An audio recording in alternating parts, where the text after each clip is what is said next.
குட்டி வெளியில போய் ஒரு ஆளை பார்த்து வந்துடு. வெளியே போறீங்களா? இருங்க ஒரு நிமிஷம்.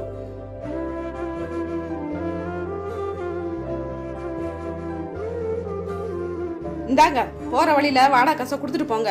ஏற்கனவே 2 நாள் ஆச்சுன்னா அந்த அம்மா வந்து கத்திட்டு போனாங்க. சரி.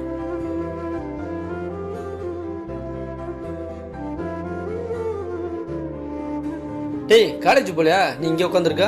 இல்லைண்ணா, அன்னைக்கு நான் காலேஜ் போகல. எதுக்கு போகல? காலேஜில் ஃபீஸ் கட்டலன்னு நேற்றே என்னை வார்ன் பண்ணி அனுப்பிச்சிட்டாங்க. அப்படியா? சரி, முதல்ல இந்தா காலேஜ் போய் ஃபீஸை கட்டிட்டு போது நல்லபடியாக படிக்க பாரு போ. இல்லைண்ணா, இருக்கட்டும், பரவாயில்ல. எதுக்கு தம்பி? காசுக்கு என்ன பண்ணுவ? போய் காலேஜை கட்டி நல்லபடியாக படிக்க பாரு போ. ஏய், காசை கொண்ட முதல்ல.